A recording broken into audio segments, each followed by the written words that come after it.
Olá, seja muito bem-vindo a esta aula sobre consagração da Escola Federal de Obreiros. Hoje iremos falar sobre um tema que causa curiosidade e também algumas questões, alguns questionamentos, né? Principalmente na vida daqueles que têm um chamado, a qual nós já falamos aqui na aula anterior sobre o chamado, né? O que é o chamado de Deus. E nós estaremos falando sobre a questão da consagração. Para isso, nós convidamos aqui um dos nossos professores, o pastor Silas, e ele também é pastor de igreja, né, da Assembleia de Deus em Boa União, e nós estamos aqui na sede da Assembleia de Deus de Itabirinha, também um polo, né, educacional, do nosso sistema educacional de ensino. Lembrando que esta aula ela é conduzida pela Escola de Obreiros das Assembleias de Deus no Brasil. E você que é aluno aí do curso de preparação, né, e formação de obreiros, muito bem-vindo a esta aula. Pastor Silas, seja muito bem-vindo a essa aula, assim, que é uma das... É a estrutura da igreja, né? Fala sobre consagração. É algo assim, que é uma transição do natural para fala o espiritual, né? Porque a consagração, na verdade, a origem da palavra etimológica é a questão de alguém que é separado, né? Como que você vê esse assunto tão assim delicado e que nos ortoga uma responsabilidade muito grande para falar sobre isso, para falar sobre consagração? Olha, pastor, para a gente começar, eu fico imaginando, junto com meus pais, colegas, pastores, o quanto hoje é difícil para nós falar sobre consagração, lembrando que outrora nós éramos os jovens que ansiavam o dia de uma possível futura consagração. E hoje a gente vê o contrário, nós não estamos vendo essas pessoas aparecerem de uma forma da qual nós necessitamos como igreja, não como pastores, mas como igreja. Veja bem, as pessoas hoje gostam muito dessa palavra ser separado. O pastor disse a respeito da etimologia da palavra consagração, traz a ideia de separação para algo. Você é separado exclusivamente para algo. Então, quando você é consagrado a alguma coisa, você foi dedicado, separado para fazer exatamente aquilo. O que acontece hoje, e eu creio que também era no passado uma dificuldade, mas hoje está se multiplicando, é o que o Paulo pede para o Timóteo em 2 Timóteo 2,15, que é: procura apresentar-te a Deus aprovado como obreiro que não tem de que se envergonhar, que maneja bem a palavra da verdade. Olha só, nós vemos hoje uma gama de pessoas que querem a pompa, a visibilidade, o nome, o quanto isso vai gerar de benefícios pessoais e talvez até financeiros, como um obreiro separado e consagrado. Mas não presta atenção na responsabilidade. O mesmo Paulo, falando para o Timóteo, diz que quem anseia o episcopado, excelente obra deseja. Mas não é excelente apenas de olha que coisa maravilhosa. Não, excelente porque requer excelência daqueles a qual foi separado. Então, precisamos de incentivar os nossos jovens, mas também mostrar para eles a verdade, que existe uma seriedade muito grande nessa separação. Ou seja, você não foi separado para ser líder da sua escola, você não foi separado para ser o presidente do Grêmio Estudantil, não, você foi separado para uma obra do Senhor. É muito sério. Então, quando a gente olha para isso, a gente tem que rever conceitos. Para que eu quero ser obreiro? Qual o objetivo? Talvez a melhor pergunta que um aspirante ao ministério deve fazer para si é: como eu quero exercer esse chamado? Pastor Silas, você assumiu a responsabilidade à frente de um ministério muito novo, né? Você foi a presbítero, lembro de você, né? Você foi ao presbitério com quantos anos? 29. 29 anos. E aí depois você foi o quê? A evangelista, foi a pastor. O seu pastorado chegou até você com quantos anos de idade? 31 anos. Olha só, você que é aluno, você que está nos assistindo, seja você mulher ou homem, você que auxilia, você mulher, que é uma auxiliadora aí na sua igreja, você que é um cooperador, ou é um diácono, ou um presbítero, né, é um obreiro da casa do Senhor, e aspira, né, o episcopado, né, conforme o pastor falou aqui, muito interessante, aquele que almeja o episcopado, excelente obra deseja, né, conforme 1 Timóteo capítulo 3, verso 1. Com apenas 31 anos de idade, pastor. É um desafio. E é um desafio, não, é um desafio a qual eu pude contemplar isso na sua igreja. Você lidera obreiros, né, que são presbíteros, que são diáconos, com pessoas com idade muito mais, né, que são anciões, né, na verdade. Mas aonde essa questão da idade, isto é tão assim, isso nos leva a uma profunda reflexão,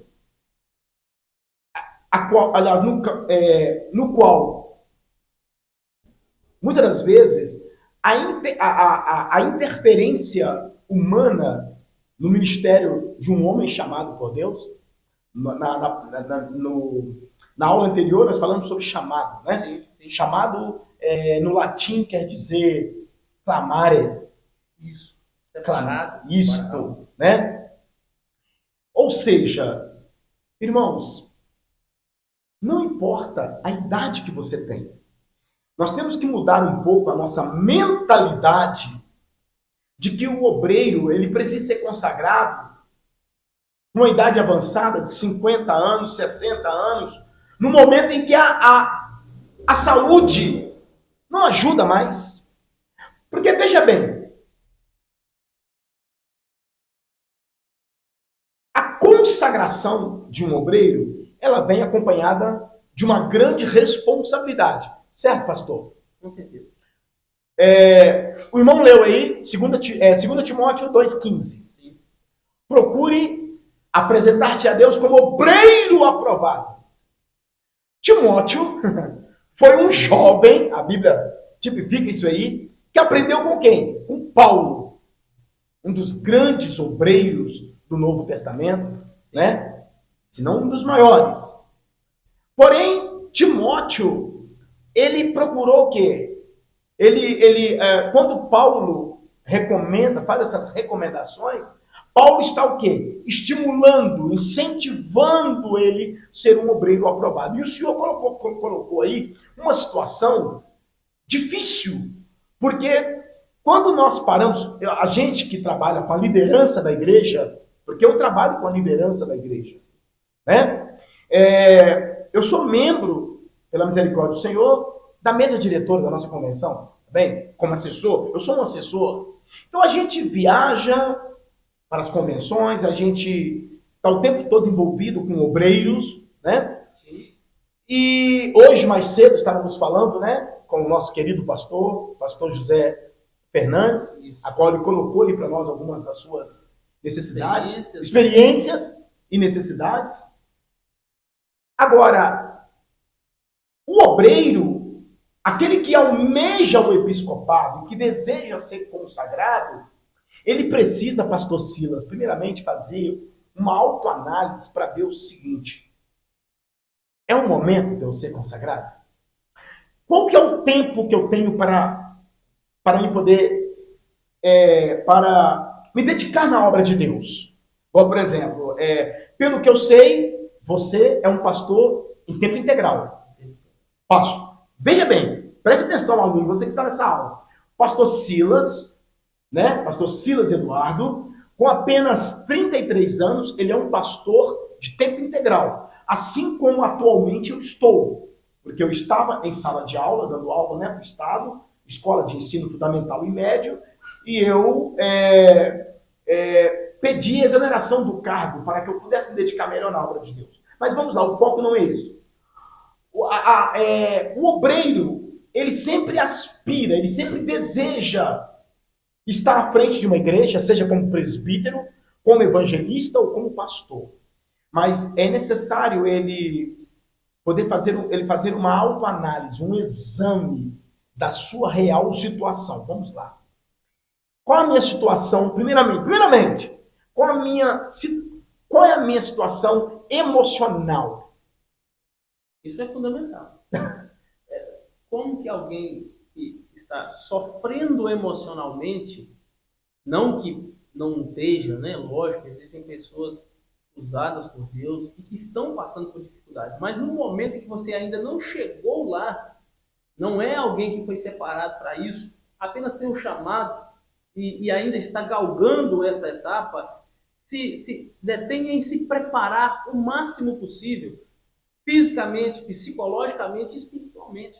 Porque depois que chega, muitas coisas começam a chegar para você. Se você não estiver pronto, isso vai fazer você patinar, não vai sair do lugar, porque você vai estar trabalhando em si e em outro ao mesmo tempo. Então, temos que estar pelo menos cientes. Opa, eu cheguei aqui para trabalhar na obra do Senhor, eu vou enfrentar aquele outra dificuldade. Eu tenho que estar tanto quanto maduro com isso, já tendo uma prévia. Eu gosto de dizer que a gente tem que ter sido vacinado um pouco sobre algum tipo de doença para depois resistir a ela. Ou seja, você tem que ter passado por algumas coisas, tomado algumas experiências que façam você chegar lá um pouco menos imaturo para desenvolver e desempenhar essa função. E essa maturidade, ela surge, pastor, com a dedicação aos estudos. Porque a Bíblia, ela é clara. Lá em 2 Pedro 3,18, crescei na graça e no conhecimento. O próprio Jesus, ele deixou isso explícito, de forma bem clara e objetiva, né? Ou seja, errais por não conhecer as Escrituras e nem o poder de Deus. Então, assim, você, aluno que está estudando, não sei se você já é pastor, já pastoreia a igreja, porque hoje nós temos muitos pastores que realizam nossos cursos e que levam para os seus obreiros, né, em suas igrejas. Um deles é o pastor Afonso, né, lá do Piauí, aluno nosso, e ele levou o curso de preparação e capacitação de obreiros, né, que inclusive hoje nós temos um livro, temos um material, temos também, né, a plataforma, a qual você está nela assistindo esta aula, né? Esta aula ela é exclusiva para a plataforma, né, de aprendizagem da Escola de Obreiros da Assembleia de Deus do Brasil. Então, assim, a dedicação aos estudos é muito importante. A busca pelo conhecimento, até porque o nosso Deus, na sua infinita sabedoria, ele deixa bem claro, Deus foi muito assertivo ao inspirar o profeta Jeremias para escrever no capítulo 3, do verso 5. E vos darei pastores segundo o meu coração. É Deus que dá. É Deus, né? Olha, que vos apacentará com sabedoria, né? Ou entendimento, de acordo com algumas traduções, né? Inteligência. E assim, porque, pastor, pastorear não é fácil. Não. Ser um pregador da palavra do Evangelho, ser um pregador do Evangelho, se você não tiver o apoio do seu ministério, o apoio do seu pastor, né, o apoio da sua igreja, esquece. Você vai ficar patinando. Você usou essa palavra patinar, e eu também usei ela lá no sábado, na escola de obreiro, acho que foi através da escola de obreiro que ele pegou essa palavra para ele. E aí adicionou no vocabulário dele. Mas esta palavra, eu não sou o autor dela. O autor dela é um grande amigo, a qual eu tenho muito respeito por ele, é o pastor Paulo Pereira, pastor presidente da Assembleia de Deus, né, de Belo Horizonte. Ele costuma muito usar, né, essa palavra, essa linguagem que eu acho muito interessante. Então, assim, no sábado, na reunião, aliás, na Escola Bíblica de Obreiros, o pastor Joedson, Joedson, pastor, inclusive até da Igreja Batista, mas que também estava no nosso curso, né, da Escola Bíblica de Obreiros, ele disse uma coisa muito importante. O obreiro consagrado, sem preparo, ao invés dele trazer ganho para a igreja, ele traz perda. Porque ao invés de haver uma ascensão da igreja, um desenvolvimento, vamos dizer assim, eclesial ou eclesiástico, como queira, da igreja, a igreja entra num retrocesso. E nós queremos aqui, nesta mini aula, caminhar para a conclusão. Eu vou deixar para o pastor Silas fazer essa aplicação da preocupação de Paulo quando ele diz: procura apresentar-se a Deus como obreiro aprovado e que maneja bem a palavra. Só que se nós entrarmos nesse manejar bem a palavra, ela dá ela tem várias definições, ela possui vários viés. É desde talvez uma palavra de consolo, uma palavra de exortação, pode ser uma palavra profética daquilo que Deus está para fazer, porque a Bíblia está cheia de profecias, ou também pode ser uma palavra de fortalecimento espiritual. Por que eu falo isso? Antes de eu entrar nessa tese, na sua apresentação, na sua aplicação textual. Você é um obreiro, consagrado de qualquer maneira, fora da direção de Deus. Aparece, por exemplo, um presbítero seu que lhe procura em seu gabinete, na sede da sua igreja, como nós estamos aqui, num departamento administrativo da igreja, e fala assim: pastor, a minha mulher foi embora de casa, ela está morando com outro homem, ela saiu da igreja, não está mais na igreja, deu as costas para Jesus, ela está gestante de um outro homem. Ou então uma irmã: pastor, meu esposo foi embora de casa, arrumou uma namorada, uma amante, e ela está grávida dele. Ele saiu da igreja, eu continuo firme, continuo fiel. Isso já faz 4 anos que eu estou nesse vale, pastor. O que eu faço? A minha pergunta é: qual que é o preparo? Porque eu, o senhor, nós, você, nós temos que estar preparados para uma bomba atômica dessa. Com certeza. Então, eu costumo dizer que pastorear, pastor, você que almeja aí uma consagração, você que é diácono, você que é pastor, porque o nosso curso ele é para quem almeja uma futura consagração e também para quem já é consagrado e procura melhorar como obreiro, busca melhorar como obreiro. Então, a questão é: você está preparado? Você está preparado para o exercício ministerial a qual irá lhe cobrar sensibilidade espiritual e empatia? Aliás, empatia, porque o pastor, para ouvir, tem que ter empatia, porque senão ele vai dar uma palavra que, ao invés de curar, vai abrir a ferida, ao invés de ganhar membro, ele vai perder membro. Aí é o preparo emocional, psicológico, a empatia, se colocar no lugar do outro, é o que eu comecei a dizer aqui. Ser um obreiro, ser um pastor, ser um presbítero, vai muito mais além de apenas pregar, ensinar, batizar alguém. Não, é cuidar, é colher, aliás, é acolher, é aconselhar. E você está preparado para esse conjunto de situações? Só para finalizar aqui o meu raciocínio, é o que o pastor na escola bíblica, agora no último sábado, disse, que ele estava viajando, estava um obreiro à frente da igreja, alguém faleceu e não teve condições nem físicas, nem espirituais e nem bíblicas para dar prosseguimento. O obreiro, ele não pôde, né? Muito obrigado.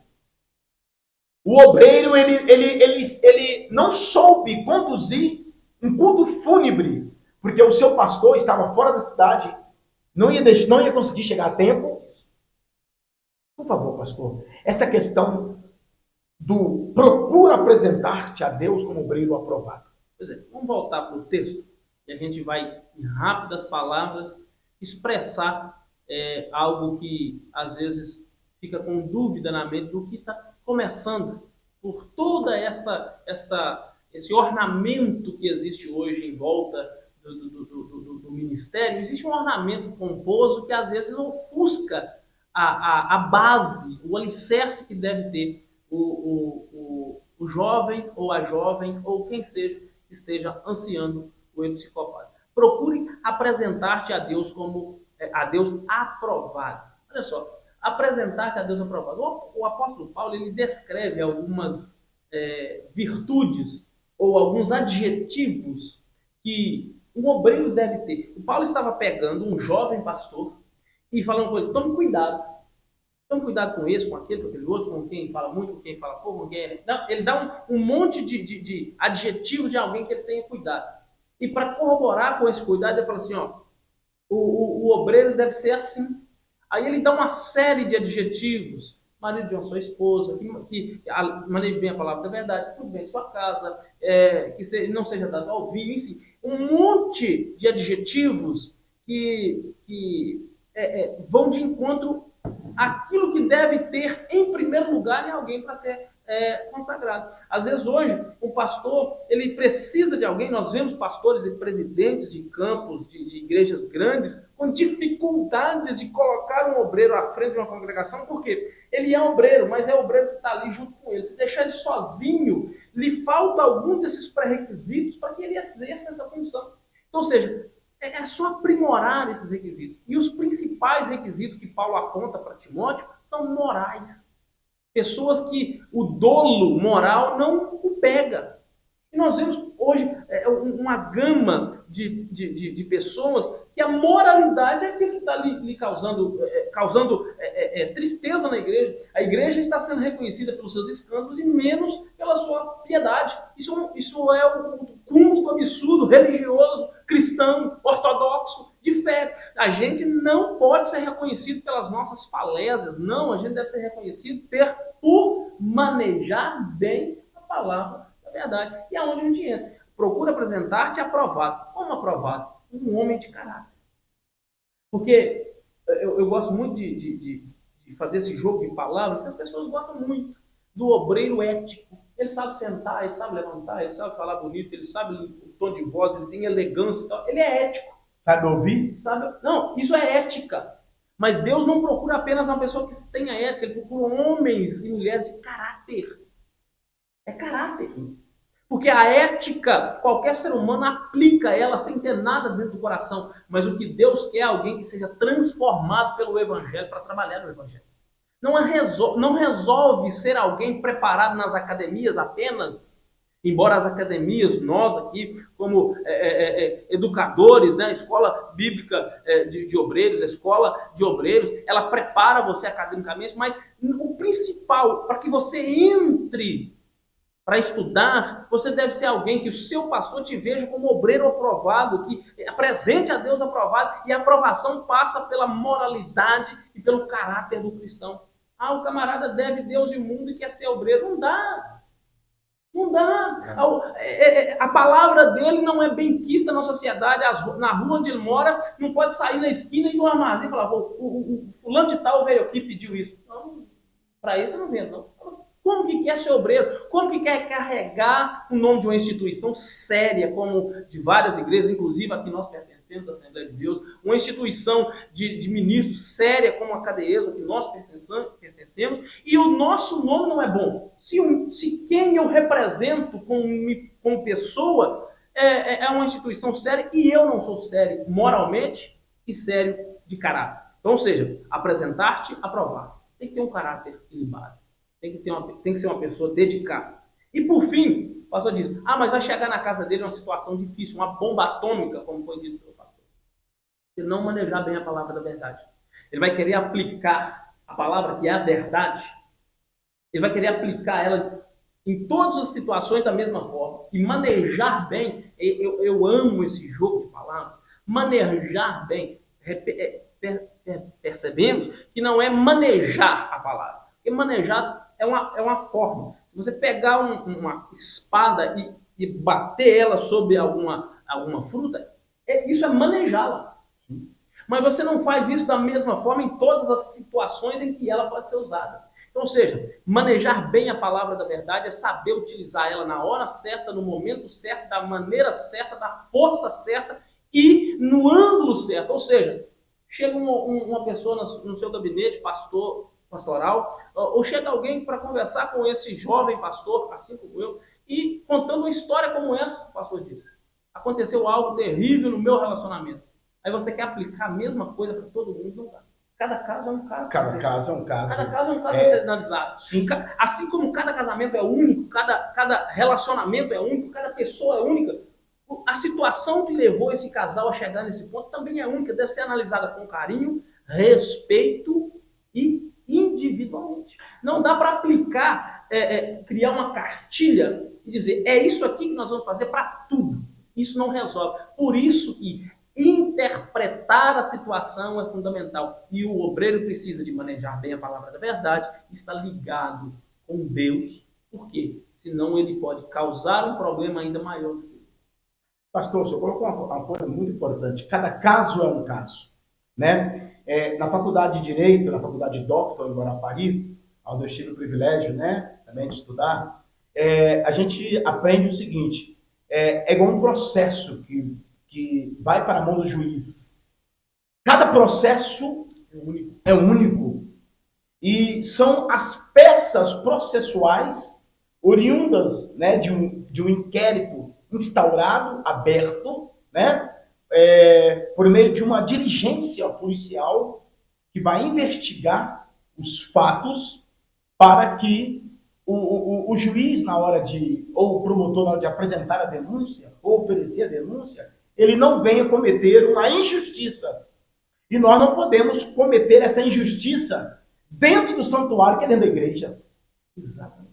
Né? Então, o senhor foi muito feliz, cada caso é um caso, mas só que para nós entendermos, nós precisamos nos colocar no lugar da outra pessoa. E tem muito obreiro que tem essa dificuldade de se colocar no lugar do outro. Existem obreiros, você, querido aluno, querida aluna, hoje, faça um teste.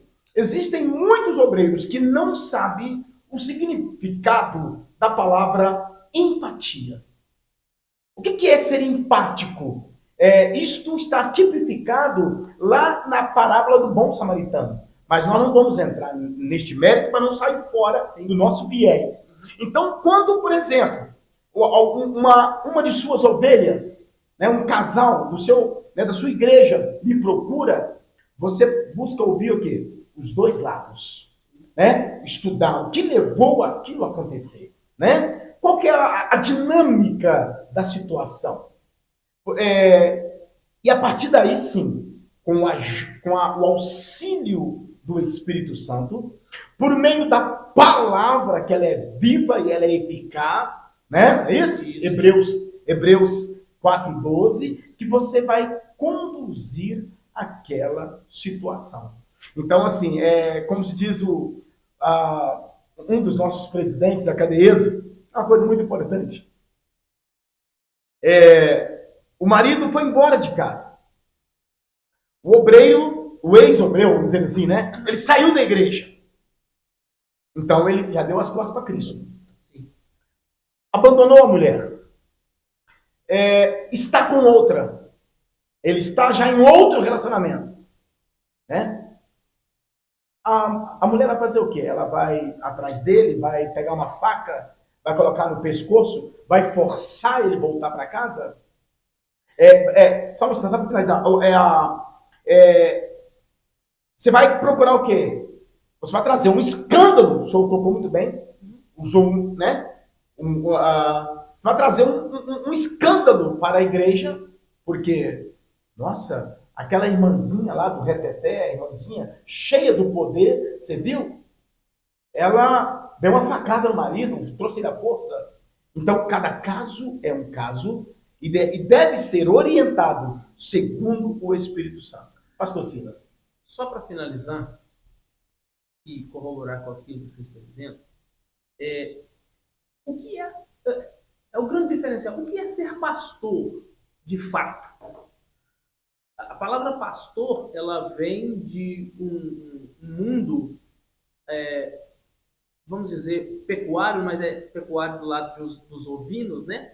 Que são cabras e Sim. ovelhas. Isso, os bovinos. Então, o que acontece? Pastorear, apacentar um rebanho é cuidar desse rebanho, não é isso? Essa é a lógica quando a gente translitera essa palavra e traz ela para o nosso vocabulário religioso. Quem fez isso foi o Senhor, que trouxe isso para dentro da eclesiologia da igreja, a nomenclatura de alguém que cuida. O que acontece? O pastor, quando chega numa ovelha que foi machucada, ele, antes de tudo, ele não procura caçar, determinar, acabar com o que machucou. Ele acolhe primeiro a ovelha machucada. Então, se chegou no seu gabinete, na sua igreja, uma ovelha machucada pela outra que era o seu cônjuge. Aí você vai procurar o quê?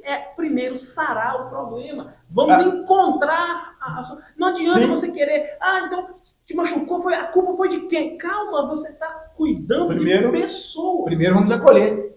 Acolhe. Isso. Porque a gente tem uma presunção, isso é de praxe, não deveria ser, mas isso está virando um câncer dentro das igrejas, não só da nossa igreja, Assembleia de Deus, mas de todas as igrejas, eu posso falar com liberdade, é que a gente está sendo dominadores do evangelho e das ovelhas. Não, pastores trabalhavam para os donos das ovelhas. E os donos das ovelhas é quem pode falar o que quer com a sua ovelha ou não. Os pastores da ovelha são homens que foram contratados pelo dono das ovelhas para cuidar delas. Pastor, você não é dono da ovelha. Sim. Você não pode fazer o que quer com ela. A ovelha é do Senhor, o sangue que verteu para salvá-la foi o dele, não o nosso. Então, a gente entender isso é fundamental. E isso faz com que a gente tenha a palavra que o Senhor diz, empatia. Porque nós vemos hoje pastores apáticos, ou seja, sem nenhum tipo de sentimento pela ovelha. Ele quer apenas completar a carreira ministerial dele excelente. Não, aqui não ficou isso, aqui tudo que foi, que eu mandei para lá, e aqui eu cortei. Mas calma aí, essa ovelha que você cortou aqui é a ovelha que o seu Senhor salvou um dia. Então faça todo o possível para curar ela primeiro. E se ela quiser sair, que ela saia por vontade própria e não porque você a forçou alguma coisa. A palavra tem que ser aplicada, o texto tem que ser esmiuçado, aplicado na vida, mas devemos entender que é o Senhor quem faz a obra no coração das pessoas. E o meu chamado é para cuidar da pessoa. Principalmente, não apenas ferida, mas que foi vítima de uma crueldade. Vítima, né? Porque é muito importante, é uma coisa que a liderança da igreja, né? Eu gosto muito de aprender com aqueles que executam. Porque tem pessoas que nunca fizeram e querem ensinar.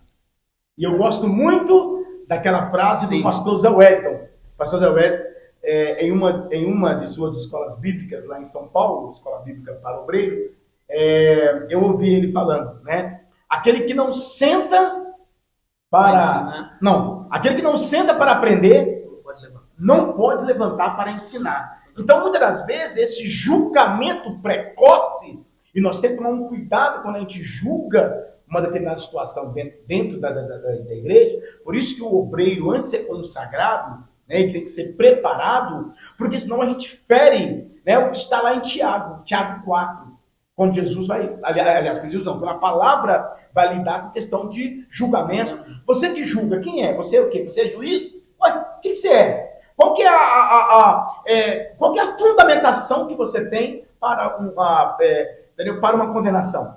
Até porque quem está em Cristo, quem foi ferido, conforme o senhor colocou muito bem aqui, né? Aquele que foi vítima, aquele que está ferido, né? porque ele estando ele em Cristo, nenhuma condenação há, conforme Romanos 8:1. Então, isso é muito importante. Então, o pastor é o obreiro. Para você que está aí, né? Que talvez já é pastor e tem ali os seus obreiros. E, lógico, a gente sabe, né, pastor? Eu também já, como diz, né? A gente com experiência de pastoreio, né? O senhor está à frente também, né, de uma grande igreja. Sabe que nem tudo são flores. Existem os espinhos, né? A gente cuida de cada caso difícil. Eu mesmo estou, né, auxiliando um presbítero numa situação difícil, onde não há reconciliação. Ele está em Cristo. Sabe fazer o quê? Você vai jogar fora? Só que muitas das vezes um pastor, um pastor despreparado, um obreiro despreparado, acaba lançando uma pessoa dessa no mundo por falta de quê? De uma palavra, um manejo adequado, para o momento adequado, para a situação adequada. E, para finalizar, uma coisa importantíssima que o senhor colocou aqui. Lamentavelmente, uma boa parte de alguns em nosso meio carregam um câncer. Eu vou tipificar como câncer. O achismo. Eu acho, olha, é o seu eu. Para ele não importa o que o Espírito Santo de Deus acha. Né? Ou o que Jesus faria naquela situação. O que Jesus faria. Né? Então, a Bíblia diz que, lá em Neemias, né, capítulo 3, verso 2, que Deus transforma a maldição em bênção. Então, nós temos, por obrigação, como obreiros, como representantes de Cristo. Paulo, eu gosto muito daquela passagem de Paulo, né? 1 Coríntios 11:1. Sede meus imitadores, como eu sou de Cristo. O pastor dando exemplo. Exatamente. Então, o pastor ele tem que dar exemplo de que ele é alguém amoroso, preparado, chamado para aquele ofício de pastorear. Amém, meus irmãos? Que Deus possa lhe abençoar. Pastor Silas, você quer fazer algumas considerações finais sobre esse...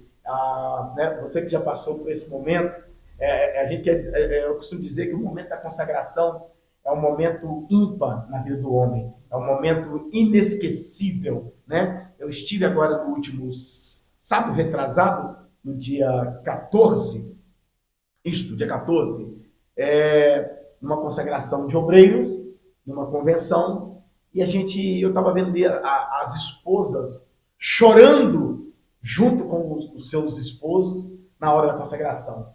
É algo inesquecível, né? Com certeza, é algo que ficará para sempre. O salvo vai viver eternamente, lembrando até dessas situações gloriosas na terra. É um momento que causa na gente um frio, um gelo. Puxa vida, eu estou chegando em um local em que ainda maior responsabilidade tem. Aquele a quem muito é dado também muito é cobrado. Então, é algo importantíssimo. Sempre sentir o peso que isso tem para que a gente não encontre forças em nós mesmos. O dia que nós não sentirmos o peso ministerial, é porque nós estamos achando que podemos carregar sozinhos. E não. O nosso ministério ele é dividido pela nossa família e, acima de tudo, quem nos auxilia a carregar é o Espírito Santo de Deus. Por isso, procure apresentar-te a Deus aprovado, como o obreiro que não tem com que se envergonhar, que maneje bem a palavra da verdade. Deus em Cristo abençoe. Em nome de Jesus. Glória a Deus. Que Deus lhe abençoe. Fique na santa e gloriosa paz do Senhor. Deus abençoe teu ministério, tua família, e que o Espírito Santo de Deus seja presente na sua vida e em cada etapa deste curso.